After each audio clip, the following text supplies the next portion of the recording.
We switch gears now to the major news out of Washington today. Former Trump campaign manager Paul Manafort had a deal with Robert Mueller's special counsel investigation. Joining us now with reaction, the president's perspective on the matter is his attorney, Rudy Giuliani, former New York City mayor. Mr. Mayor, good to see you on the Manafort issue. I have been told by numerous and multiple sources close to Manafort and others that, in fact, whatever cooperation is going to take place is not what is being reported. It would have nothing to do with the campaign, Donald Trump, Russia, collusion of any kind, but more to do with lobbying and other groups. Well, Sean, that's absolutely true. I mean, the reality is there was a quote put out by a source close to Manafort that the plea agreement has and the cooperation agreement has nothing to do with the Trump campaign. Quote, there is no evidence of collusion. Now, I know that because I've been privy to a lot of facts I can't repeat, but the reality is no evidence of collusion. All you have to do is look at the plea. The plea is to crimes that have to do with Manafort's past. No involvement with President Trump, no involvement with the campaign, no involvement with Russia. And by the way, there's also no evidence of obstruction. There have been 4 guilty pleas now, and they're completely irrelevant. Do you agree with me, Mr. Mayor? You know, look, I know you not only as New York City's mayor, but you're one of the toughest prosecutors in the Southern District of New York. You were right there putting your life on the line, taking down some of the toughest crime families in the country at the time. But do you agree with me that the integrity of institutions like the FBI, the CIA, and the DOJ and the intel community are now hanging in a balance? Because what have we discovered here? That the FBI first got Hillary off the hook. They fixed what were obvious crimes she committed, that they were involved in spreading propaganda, misinformation through her bought and paid for dossier, that they also used it to get a FISA warrant. They lied to FISA court judges and committed a fraud on the court. But the level of leaking and lying and conspiracy to hurt then candidate Trump and then President Trump, it's all here. We have the information. There is evidence. There's no question about it. Here's the collusion, strangely, Sean. The collusion is that whole group of people, Strzok, Page, Orr's wife, Comey, Brennan, Clapper. They decided to first keep him out of the White House. So we get the dossier paid for by Hillary Clinton, $1 million, by the way, to pay for the phony thing. Never revealed properly to the court, by the way, completely fraudulent FISA wires, leaked illegally, now admitted, total crime, as Greg Jarrett points out, both in his book and now with you. And then finally, when they failed in that mission, they just transitioned right into trying to drive him out of the White House. And so this is not an investigation based on any facts. There's never been a single fact produced that President Trump in any way colluded with anybody, much less conspired with anybody. But, Mr. Mayor, the man is totally innocent. We do know the FBI. We do know the DOJ. We do know that the then DNI. We know the CIA all had a media leak strategy, all related to destroying Donald Trump before the election, after the election. And not only that, with all due respect, I guess you got to do business with the guy. I don't.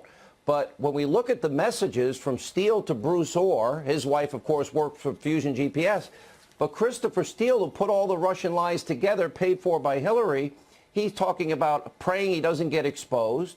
He's also talking about firewalls holding. Strzok and Page talk about an insurance policy. But then Steele tells Orr, asking Orr, hey, did you get the information that we now know are fabricated lies from Russia? Did you get him into the special counsel's office? That goes into Robert Mueller's office. He's now tainted by this whole thing. I can guarantee you that if there's the same relentless pursuit of these people as they've done to President Trump, you're going to find very quickly already admitted evidence of serious crimes and a major conspiracy to first stop him from being president and then to create circumstances where there'd be an impeachment. And this is, my head hangs in shame for the department that I gave 16 years of my life to, the Department of Justice. I was the third-ranking official in the Department of Justice when I could proudly say it was a Department of Justice. And the only thing that could be done now is as relentless an investigation of all these people as they did to President Trump. All right, Mr. Mayor, thank you for being with us. We appreciate it. In a lot of circles, this is being portrayed as a big blow to the president, perhaps the most significant blow. But you heard Kevin Downing say some very specific words there. He says this all goes back to things that happened many years ago. And people who are supporters of the president have read through what's called the superseding information. That was the document under which he crafted the plea deal. And they say there's nothing in there about Russia or collusion. Sarah Huckabee Sanders, the press secretary, in an official statement from the White House this afternoon saying this had absolutely nothing to do with the president or his victorious 2016 presidential campaign. Likewise, the president's outside counsel also saying, what? Me worry? Rudy Giuliani with a statement that says, quote, once again, an investigation has concluded with a plea having nothing to do with President Trump or the Trump campaign. The reason? The president did nothing wrong. Less than a month ago, the president had a lot of praise for Paul Manafort after that verdict Catherine Herridge talked about just a second ago came down, and comparing that to the plea deal that Michael Cohen had copped. The president tweeting, quote, I feel very badly for Paul Manafort and his wonderful family. Justice, in quotation marks, took a 12-year-old tax case, among other things, applied tremendous pressure on him, and unlike Michael Cohen, he refused to make up stories in order to get a deal. Such respect for a brave man. Well, we don't know what stories Paul Manafort might have to tell. Some people have suggested he might be able to add a greater layer of detail to that meeting in Trump Tower in June of 2016 because he was there along with Jared Kushner and Donald Trump Jr. But people point out that Jared Kushner has done an interview with the special counsel's office, and both Jared Kushner and Donald Trump Jr. testified before the House and Senate Intelligence Committees, and the Office of Special Counsel has all of those documents. So it's not clear at this point, Shep, what Manafort might have to add either on that particular issue or other issues. But certainly Paul Manafort is going to milk him for all he's worth. Fox News contributor Sarah Carter. Sarah, we met the other week in D.C. I was so excited to see you. I'm such a fan. You said you love the show. We said, well, let's get you on, and here you are. I'm so happy to see you. I'm happy to be here, Steve, and the feeling is mutual. It was a great monologue. I think you pointed out so many significant and important facts there about this two-tiered justice system and what's happened here in Washington. I'm grateful for one thing, though. You know, had President Donald Trump not been elected, we would have never really seen the scope of this or the magnitude of this. So let's just take one of the points there. There's so much to choose from, but I want to focus on this point about equal justice or the lack of it. Let's just look at Podesta. He's such a good example. His name has come up in the Mueller process along with Manafort. Is anything happening that's equivalent to what's happened with Manafort to Podesta? Well, he's been given immunity if he testifies against Manafort, and so I think that's very significant. Look, we've been seeing this from the beginning, and this is the reason why these congressional investigations have been so important to get the information out to the American people. Let's just go back to 2016, on July 4th weekend when the FBI was interviewing Hillary Clinton. When they interviewed her, she was basically not under oath.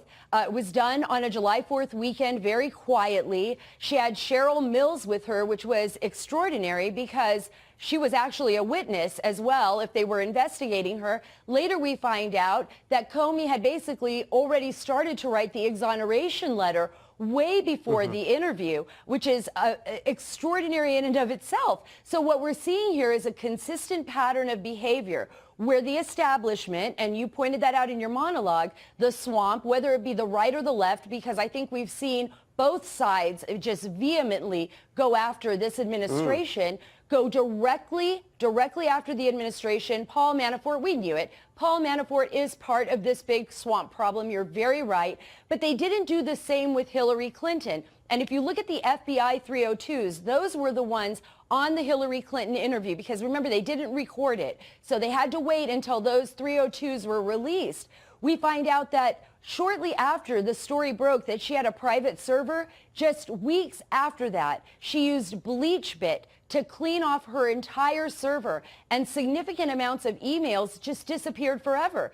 But she was never reprimanded for that. She was never held accountable for that. Just imagine if President Trump would have done that, if somebody would have done that around him. I mean, this would be extraordinary. And I mean, I really believe it would be all over the news. But it just quietly kind of went away. And then just look at the FISA applications and the dossier and the use of the Clintons, who actually Hillary Clinton herself and her foundation is still under investigation right now. I don't think people realize this. The Clinton Foundation is actually under investigation by the FBI right now. And it was the Hillary Clinton campaign and the DNC who actually paid, right, for the dossier to a foreign spy. And just interesting. And the Clinton Foundation, of course, and you've played a real part in exposing all this, is again, a bit like Manafort, is the model of how the swamp works in terms of cash for access and policy. Just one quick last question to you, Sarah, before I bring in Lisa and Charlie. What's your prediction on that investigation to the Clinton Foundation? Is that going to go anywhere? What are we going to see, and when might we see it? I absolutely do believe it's going to go somewhere. What I know is that there were 5 FBI field offices involved in this investigation. They are still involved in this investigation. Little Rock, Arkansas is taking the lead. I think there's significant information on Haiti that's still out there. I think there's significant information on money that was being moved into the Clinton Foundation, and that they are continuing this investigation. It would be a shame. It would be a shame if they dropped this investigation or tried to bury it, because I think a lot of people, there's been a lot of injustice, in particular, as much good as some parts of the Clinton Foundation have done. I think there's a lot that needs to be investigated and exposed. Yes, I mean, and this is going to keep on going unless this kind of behavior, this swampy behavior, is held to account. So with me now, Fox News contributor and senior fellow at Independent Women's Voice, Lisa Booth, and Turning Point USA founder and author of the upcoming book, Campus Battlefield, Charlie Kirk. First time on the show, Charlie, great to see you. Lisa, an old friend back with us. Yes. And it's so good to see Charlie. Exactly. Yeah, I've known him for years now, and he's doing such great work with Turning Point, so I'm really proud of you, Charlie. So just an aside. Okay, so there you go. So I just wanted to get to this point about corruption. This word's been thrown around a lot this week by the Democrats, the culture of corruption. It's just amazing to me that as I said, it's what goes on in Washington every single day.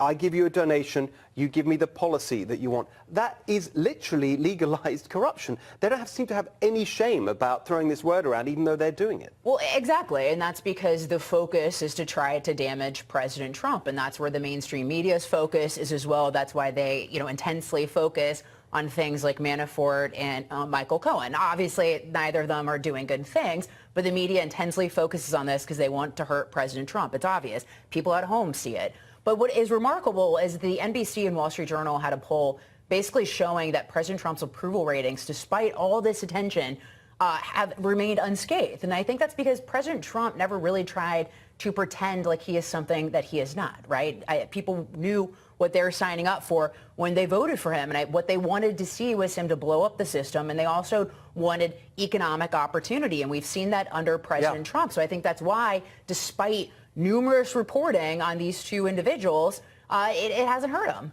And Charlie, it seems to me that what's going on here is that the system, the establishment, the elite, whatever word you want to use, they just can't bear the thought of this outsider who's come along, who doesn't know exactly how it all works, hasn't got the best hotshot DC campaign finance lawyers and all the rest of it. He's being tripped up on these sorts of things. But the basic point, as Lisa was saying, is he's delivering his promises. The economy's improving.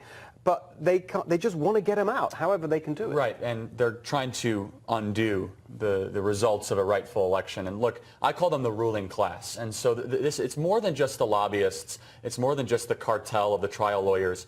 But if you actually look at the concentration of wealth in America, it has migrated around the counties around Washington, D.C. Right. If you look in the 1970s, the wealthiest counties in America were around Detroit, Philadelphia, and Chicago. Now, 8 out of 10 of the wealthiest counties in America are around Washington, D.C. What do they produce? Do they make cars? Do they do financial deals? Is it Silicon Valley? No. Crony deals.